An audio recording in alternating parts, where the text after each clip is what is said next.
लोनी के अंदर दो सगे भाइयों की शादी होना थी, दोनों सगे भाइयों की शादी, और जिस गांव में बारात जाना थी वो एक ही गांव है। एक ही गांव में लड़कियां अलग अलग थी, लेकिन बारात एक ही गांव में जाना थी। तो शादी से जैसे कल सुबह बारात जानी है, कल दोपहर में या 4 बजे के बाद, असर के बाद बारात जानी है, तो एक रात यानी उससे एक रात पहले इन दोनों नौजवानों ने सोचा कि इस रात को रंगीन बनाया जाए, खेल तमाशा किया जाए। तो ये दोनों नौजवान दिल्ली से कुछ तवाइफों को लेके आए। अब तवाइफ तो नहीं बताना पड़ेगी, वो तो समझते ही है। तवाइफों को लेके आए और वो तवाइफ गाड़ियों से लाई गई, यानी इस आदमी ने अपनी गाड़ी से बुलवाई। पैसे वाले लोग थे। ईशा की नमाज, अजान के बाद, नमाज के बाद दौर चलता है शराब का, दौर चलता है नाच और गाने का। इस लड़के ने अपने यार दोस्तों को बुलाया, दोनों लड़कों ने अपने घर में दावत दी। मिनट मिनट पर चाय बनी, मिनट मिनट पे शराब आ रही है, मिनट मिनट पर दौर चल रहा है। और वो तवाइफें नाच रही हैं, डांस कर रही हैं, अपने जिस्म की नुमाइश कर रही हैं, गाना गा रही हैं, और देखने वालों की आंखों को ठंडा कर रही हैं अपने जिस्म को दिखा दिखा कर। ये नाच और गाना इतनी देर चलता है, इतनी देर चलता है कि टाइम का पता नहीं चलता। वहां फजर की अजान की आवाज आने लगती है। इन दोनों लड़कों के घर से लगी हुई मुश्किल से 300-400 कदम की दूरी पर मस्जिद है। उस मस्जिद से मुअज्जिन ने अजान देना शुरू कर दिया। अल्लाहु अकबर, अल्लाहु अकबर। ये फजर की नमाज का वक्त है। ये वो वक्त है कि चिड़ियां भी अपने घोंसलों में उस वक्त बेदार हो जाती हैं और चहचहा कर ची ची बोलते हुए अपने रब की तस्बीह बयान करती हैं। युसब्बिहु लिल्लाहि मा फिस समावाति व मा फिल अर्ज़। सुबह के दरख्तों के पत्तों की से चलने वाली हवा भी अल्लाह की तस्बीह बयान करती है। आसमान से उतरने वाली शबनम और ओस के कतरे भी अल्लाह की तस्बीह बयान करते हैं। कायनात की हर शय अल्लाह की हम्द व सना बयान करती है। और ये वो वक्त है फजर की नमाज का कि अल्लाह के नबी ने फरमाया कि मेरी उम्मत का जो भी आदमी, जो भी मुसलमान, जो भी मुझ पर ईमान लाने वाला फजर की नमाज के वक्त उठेगा और जमात के साथ फजर की नमाज पढ़ेगा, और फजर की नमाज पढ़ने के बाद फिर वो जो भी मेहनत करेगा, जो मजदूरी करेगा, अल्लाह रब्बुल आलमीन उसके रिस्क में बरकत देगा। अल्लाह उसके लिए रोजी के दरवाजे खोल देगा। उस आदमी को कभी भूखा नहीं सोने देगा, उसको फिक्र फाके की कभी नौबत नहीं आएगी। ये नबी अकरम का फरमान है। ये तवाइफें जो नाच रही थी, जो डांस कर रही थी, आजान की आवाज सुनती है, आजान की आवाज सुनती है, अल्लाहु अकबर, अल्लाहु अकबर। ये आजान की आवाज उन तवाइफों के कानों में जाती है। तो आजान के एहतराम में इन तवाइफों ने गाना बंद कर दिया और नाचना मौकूफ कर दिया, नाचना बंद कर दिया और गाना बंद कर दिया। खामोश हो गई, न नाच रही हैं न गा रही हैं। इन दोनों लड़कों ने देखा कि इनके पायलों की छनकार रुक गई है। इनके पैर जो अभी जमीन पर थरक रहे थे वो रुक गए हैं। मुंह से सुरीली आवाज में जो गाने की आवाज आ रही थी वो गाने रुक गए हैं। तो इन दोनों नौजवानों ने कहा, क्या हुआ? तवाइफों से, क्यों रुक गई हो, क्या बात है? इन तवाइफों ने जवाब दिया, मस्जिद से आजान की आवाज आ रही है, हम आजान के एहतराम में रुक गए हैं। हम भी मुसलमान हैं, अगरचे नमाज नहीं पढ़ते हैं तो क्या हुआ, लेकिन आजान का एहतराम करते हैं। हम आजान का एहतराम करते हैं। हमारी मजबूरियों ने हमको तवाइफ बना दिया है, नाचने और गाने वाला बना दिया है, वरना हम तवाइफ नहीं थे। हमारा ये मतलब नहीं है कि हम नाचेंगे नहीं, गाएंगे नहीं, लेकिन इतनी देर रुक जाने दीजिए जितनी देर मस्जिद से आजान की आवाज आ रही है। हमको इतनी देर रुक जाने दीजिए। हमने आजान के वक्त कभी गलत काम नहीं किया है, हमने आजान के वक्त कभी गलत काम नहीं किया है। आजान का एहतराम मैं करती हूँ, मैं अभी नाच नहीं सकती और गा नहीं सकती। इन दोनों नौजवान लड़कों ने जो जुमले कहे वो सुनो क्या थे। इन दोनों नौजवान लड़कों ने जवाब दिया, सुनो सुनो गाने सुनने वालों, सुनो टीवियां देखने वालों, सुनो मोबाइलों में 1 GB और 2 GB मिलती है तो पूरी फिल्मों में और ड्रामे देखने वालों। इन दोनों नौजवानों ने जवाब दिया इन तवाइफों से, अजान तो दिन भर में 5 मरतबा होती है, लेकिन तुम तो रोजाना नहीं आती हो। मुअज्जिन का काम है अजान देना, वो अपना काम कर रहा है, तुम्हारा काम है नाचना और गाना, तुम अपना काम करो। अगर तुम रुक गई तो हम तुम्हें रात भर की मेहनत नहीं देंगे। उन तवाइफों ने सोचा कि मुझे रात भर की मेहनत न मिले तो इससे बेहतर है कि नाच लूं। दिलों का हाल तो अल्लाह जानता है कि मैं अजान का एहतराम कर रही हूं। वो औरतें, वो तवाइफें फिर नाचने लगी। अजान की आवाज आ रही है, उनका दिल गवारा नहीं कर रहा है नाचना, लेकिन इन दोनों भाइयों ने कहा मुअज्जिन अपना काम करता है, तुम अपना काम करो, अगर नहीं करोगी तो हम तुम्हें मेहनत नहीं देंगे, हम जो सौदा हुआ है वो तुम्हें रकम नहीं देंगे। उन तवाइफों ने दोबारा नाचना और गाना शुरू कर दिया। सुनो, अजान के वक्त फिल्में देखने वालों, अजान के वक्त नाचो गाना देखने वालों, अल्लाह के जिक्र से मुंह फेरने वालों, बजाय मस्जिद के अपने खेतों में जाने वालों, बजाय मस्जिद के मॉल में शॉपिंग करने वालों, बजाय मस्जिद में जाने के होटलों में बैठ के चाय पीने वालों, बजाय मस्जिद में जाने के इंडिया पाकिस्तान का मैच देखने वालों, बजाय मस्जिद में जाने के अपने आप को लहू और लैब में मसरूफ रखने वालों, इन तवाइफों ने नाच गाना शुरू कर दिया। ये नाचती नहीं हो, ये नाच गाना सुबह 7 बजे तक चलता है। अपने वादे के मुताबिक इन दोनों भाइयों ने, अपने वादे के मुताबिक इन दोनों भाइयों ने उन तवाइफों को पूरी पूरी मजदूरी दी। उन तवाइफों ने कहा, देखिए हम औरत जात हैं, पेशावर तवाइफ जरूर है, हम पैसा मिलता है, सिर्फ नाचते और गाते हैं, लेकिन अपने जिस्म का सौदा नहीं करते हैं। हमारी इज्जत को खतरा है, तुम लोग इज्जत के साथ मुझे लेके आए हो, मुझे इज्जत के साथ दिल्ली तक पहुंचा दो। इन दोनों भाइयों ने सोचा कि चलो लौंडी से दिल्ली है ही कितना दूर, हम इनको पहुंचा देते हैं, फिर वापस आ जाएंगे। 2 बजे के बाद तो बारात जाना है, अभी तो जाएगी नहीं, हम इनको छोड़ के वापस आ जाते हैं। दोनों भाई उन तवाइफों को पहुंचाने जा रहे हैं। तवाइफों की गाड़ी आगे चलती है और इन दोनों भाइयों की गाड़ी पीछे चल रही है।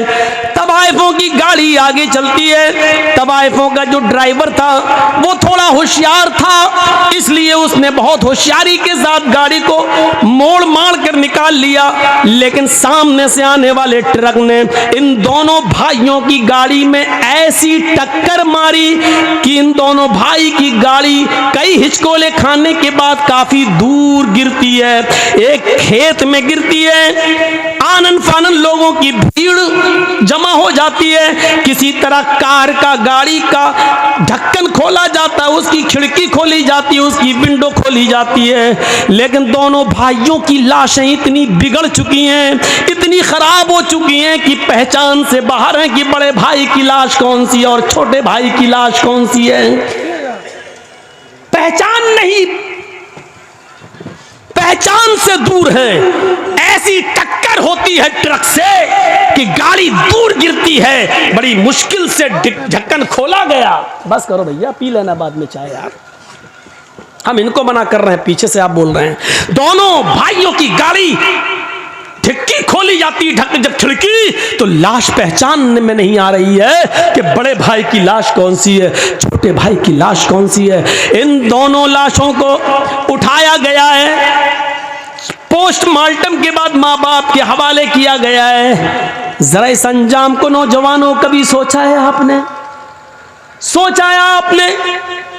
2 बजे के बाद इन दोनों की बारात जाना थी, लड़की वाले के गांव में, लड़की के गांव में, लड़कियों के गांव में इन दोनों की बारात जाना थी। जरा सोचिए, फिर हम वहीं आएंगे, सोचिए हम वहीं आएंगे, आपको बार बार वहीं ला रहे हैं, सोचिए। अभी इन दोनों की बारात लड़कियों के गांव में जाना थी, अब बारात नहीं जा रही है, अब इनका जनाजा कब्रिस्तान की तरफ जा रहा है। थोड़ी देर में कहां से कहां तब्दीली आ गई, चेंजिंग देखिए। अभी 2 बजे के बाद 4 बजे चाहिए। लेकिन अब इन दोनों लड़कों को गांव में नहीं बल्कि कब्रिस्तान ले जाया जा रहा है। अभी कुछ देर के बाद इन दोनों लड़कों को लड़की के माँ बाप की तरफ से मिले हुए कपड़े पहनना थे, सेहरा पहनना था, दूल्हा बनना था, इनको नए कपड़े पहनना था। लेकिन थोड़ी देर में अब इनको नए कपड़े नहीं बल्कि नया कफन पहनाया जा रहा है। तसव्वुर कीजिए, फिर कहता हूं सोचिए, अभी इनको कपड़े पहनना थे नए, लड़की के माँ बाप की तरफ से मिले हुए कपड़े पहनना थे, लेकिन अब बाप की तरफ से इनको कफन पहनाया जा रहा है। मेरे भाइयों जरा सोचिए, अभी थोड़ी देर के बाद इनको शादी के मंडप पे बैठना था, वही मौलवी है जो अभी थोड़ी देर के बाद इन दोनों का खुतबा निकाह पढ़ाना था उसको। या अय्युहल्लज़ीना आमनुत्तकुल्लाह हक़्क़ तुक़ातिह या अय्युहन्नासुत्तक़ू रब्बकुम या अय्युहन्नासुत्तक़ू, ये तब दुआएं पढ़ना थी उसको। अभी खुतबा निकाह में ये आयतें उसको पढ़ना थी, लेकिन अब वही मौलवी खुतबा निकाह के बजाय अल्लाहुम्मा ग़फ़िर लिहय्यिना व मय्यतिना व शाहिदिना व गाइबिना व सगीरिना व कबीरिना पढ़ रहा है। आपने सोचा है, आपने कभी गौर किया है, यह है अल्लाह के जिक्र से एराज करने का अंजाम। वमन अरज़ अन ज़िक्री फ़इन्न लहू मईशतन ज़न्का। कितनी खामोशी के साथ सुन रहे हैं अभी आप, ऐसा लग रहा है जैसे सरों पे कौवे बैठे हों। मौलाना साहब बात तो बड़ी अच्छी कर रहे हैं, लेकिन अभी देखिएगा। क्या बेटा अभी अक्ल में नहीं आई तुम्हारे?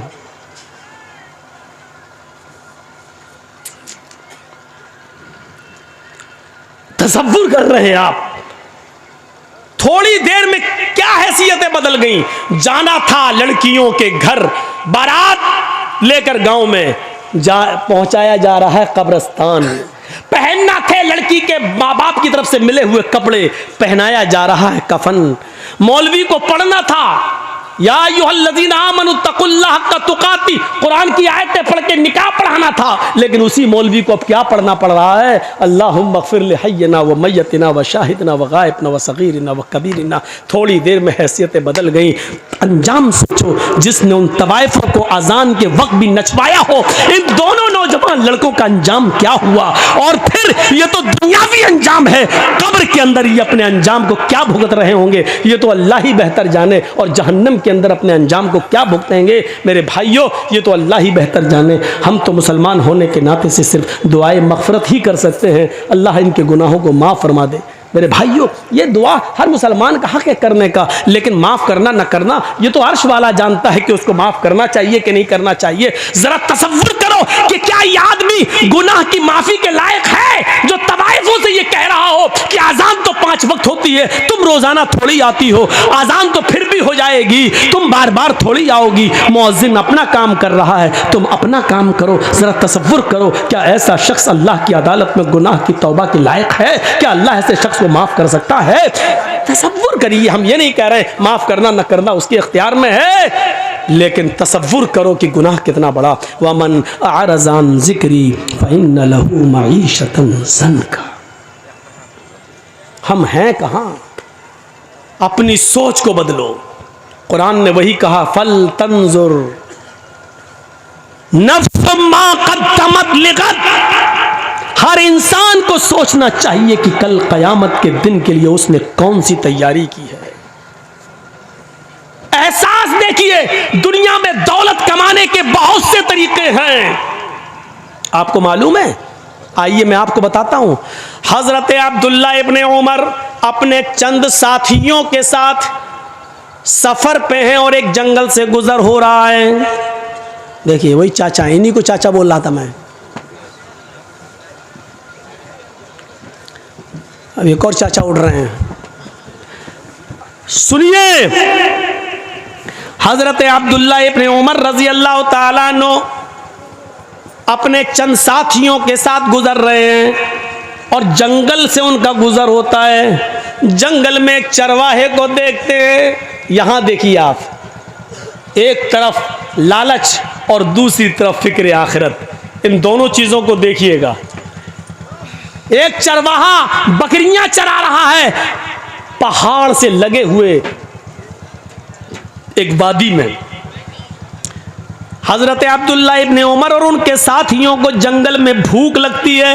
ये दस्तरखान बिछाते हैं और जो खाना ले गए थे उसको लगा देते हैं। जंगल के चरवाहे पर नजर पड़ती है, उसको बुलाते हैं, चरवाहे इधर आओ, आए चरवाहे इधर आओ। वो करीब आता है और कहते हैं कि आओ हमारे साथ, तुम भी खाना खा लो, हम खाना खाने जा रहे हैं, तुम भी भूखे होगे, सुबह से बकरियां चरा रहे हो, आओ तुम भी खाना खा लो। उसने जवाब दिया उस चरवाहे ने, नहीं नहीं, आप ये खाना खाएं, आप तनावुल फरमाएं, आप नोश करें, हम ये खाना नहीं खा सकते हैं इसलिए कि हम रोजे से हैं। आए है चरवाहा रोजे से। अब्दुल्ला इब्ने उमर कहते हैं, ऐ चरवाहे, इतनी सख्त गर्मी में और इतना बड़ा दिन होता है, ये बकरियां भी तुम्हारी नहीं है, तुम्हारे मालिक की हैं। इन बकरियों को सुबह से शाम तक तुम इसी जंगल में चराते हो, कोई बकरी खो न जाए उसके पीछे पीछे दौड़ते हो। इतनी चिलचिलाती हुई धूप और इतनी शदीद गर्मी के अंदर भी तुम रोजे से हो, वो भी नफली रोजा। तुम रोजा छोड़ क्यों नहीं देते हो? तुम रोजा तर्क क्यों नहीं कर देते हो? ये फर्ज रोजे तो नहीं है, नफली रोजे हैं। कहते हैं कि मैं इस रोजे को कैसे छोड़ दूं? इसी जंगल में तो मैं रहता हूं और बकरियां चराता रहता हूं, मुझे मस्जिद में कुरान पढ़ने का मौका नहीं मिलता है। जंगल में भी मेरी नजर बकरियों पर रहती है, इसलिए कि कोई बकरी खो न जाए, इसलिए मैं ज्यादा नवाफिल नहीं पढ़ पाता हूं, इसीलिए तो मैं नफली रोजे रखता हूं। मैं आखिरत की फिक्र में डूबा हुआ रहता हूं, पता नहीं कि मेरा रब आखिरत में मुझे बख्शेगा या नहीं बख्शेगा, मुझे माफ करेगा या नहीं करेगा। मुझे जितनी इबादत करनी चाहिए उतनी इबादत हम नहीं कर पाते हैं, क्योंकि मेरे मालिक का हुक्म है इन बकरियों को चराओ, इसलिए मैं चराने आता हूं, क्योंकि मालिक के साथ बेवफाई नहीं कर सकता हूं, मैं जिसका गुलाम हूं, मुझे उसकी बात मानना पड़ती है। हजरत अब्दुल्ला इब्ने उमर ने कहा अपने साथियों से, इस चरवाहे का इम्तहान लेना चाहिए। बातों से तो बड़ा अल्लाह वाला लगता है, लेकिन अमली मैदान में देखूं, अमली मैदान में अब देखिए, आप लोग कितने तादाद में आए थे जलसा सुनने, तो देखा जाए तो जाहिर में तो बड़े अल्लाह वाले लग रहे हैं ना, दीन से कितनी मोहब्बत है, सुनने आए, जलसा सुनने आए, माशाल्लाह लग रहे हैं। लेकिन अमली मैदान में कितने हैं ये तो आपकी मस्जिद बताएगी। सुबह फजर की नमाज जब अजान होगी तब आपकी मस्जिद ये तय करेगी कि आपने किस नीयत के साथ जलसा सुना है, अमली किरदार कितना है आपके अंदर। तो हजरत अब्दुल्ला इब्ने उमर ने कहा इनका इम्तहान लेता हूं, ये कह तो ये रहा है बड़ा अल्लाह वाला, रोजे से हूं और ये हूं वो हूं, और मैं इम्तहान लेता हूं। वो बकरी चराने में लग गया तो हजरत अब्दुल्ला इब्ने उमर ने फिर उसको बुलाया, इधर आओ। वो आया, कहने लगा क्या बात है भाई, मैं बकरियां चरा रहा हूं, मैं कह दिया हूं रोजे से हूं, मैं नहीं खाना खाऊंगा। कहा ऐसा है कि मैं एक बकरी तुमसे खरीदना चाहता हूं, एक बकरी तुम मुझे दे दो। बेअनी शातन, ये है अल मुस्तदरक अल हाकिम के अल्फाज, एक बकरी तुम मुझे बेच दो, एक बकरी तुम मुझे दे दो। उसने जवाब दिया, नहीं हजरत, मैं ये बकरी कैसे बेच दूं, ये बकरियां मेरी नहीं है, मैं पहले कह चुका हूं आपसे कि ये बकरियां मेरी नहीं है, ये बकरी मेरे मालिक की है। अपने मालिक की अमानत में खयानत कैसे कर दूं मैं, ये बकरी मेरी नहीं है। अब्दुल्ला इब्ने उमर ने कहा कि उस अपने मालिक से ये कह देना कि पहाड़ के दामन में बकरियां चरा रहा था, चराते चराते एक बकरी गुम हो गई। अक्सर ऐसा हो ही जाता है, बकरियां चरते चरते कहीं दूर निकल जाती हैं, कहीं खो जाती हैं, या कोई दूसरा आदमी पकड़ के ले जाता है। तुम्हारा मालिक तुमसे कुछ नहीं कहेगा, क्योंकि बकरियों पर तुम्हारी नजर थी, लेकिन चरते चरते कोई बकरी दूर निकल गई और वो गुम हो गई। कह देना एक बकरी भेड़िया खा गया, या कह देना कि एक बकरी को भेड़िया मार के खा गया, तुम एक बकरी मुझे बेच दो, हम उसको ज़िबा करेंगे और वहीं पकाएंगे खाएंगे, और शाम को तुम्हें भी पका हुआ भुना हुआ गोश्त दे देंगे, तुम उस गोश्त से रोज़ा इफ्तार कर लेना, क्योंकि तुम रोज़े से हो। हम शाम को इस बकरी को काट कर ज़िबा करके उसका गोश्त पका कर तुम्हें भी दे देंगे, तुम इससे इफ्तार कर लेना। वो चरवाहा हजरत अब्दुल्ला इब्ने उमर की ये बात सुनता है, उंगली से इशारा करता है और चीखता हुआ रोते हुए भागता है, कहता आइन अल्लाह, आइन अल्लाह, आइन अल्लाह। फिर अल्लाह कहाँ है, फिर अल्लाह कहाँ है, फिर अल्लाह कहाँ है? यानी आए अब्दुल्ला इब्ने उमर, आज मैं तुम्हें बकरी बेच दूंगा, मैं अपने मालिक से झूठ बोल दूंगा, मेरा मालिक मुझे कुछ नहीं कहेगा, थोड़े से दिरहम मुझे बकरी के मिल जाएंगे, लेकिन फिर अल्लाह तो मेरी इस हरकत को देख रहा है। मैं अपने मालिक से झूठ बोल सकता हूं, लेकिन कल कयामत के दिन अपने मालिक के मालिक को क्या जवाब दूंगा? आइन अल्लाह, आइन अल्लाह। फिर अल्लाह कहाँ है, अल्लाह कहाँ है? आए नौजवानों, आए इस गांव में जलसा सुनने के लिए आने वालों, तुम्हारे हाथ में शराब की बोतल होती है, उस वक्त तुम्हारे मुंह से ये क्यों नहीं निकलता, मेरा बाप नहीं देख रहा है, मेरी माँ नहीं देख रही है, मेरा बड़ा भाई नहीं देख रहा है, मेरी बीवी नहीं देख रही है, लेकिन अल्लाह तो देख रहा है। अल्लाह कहाँ है, अल्लाह कहाँ है? तुम जुआ खेलते हो, तुम्हारे मुंह से ये आवाज क्यों नहीं निकलती? अल्लाह देख रहा है। तुम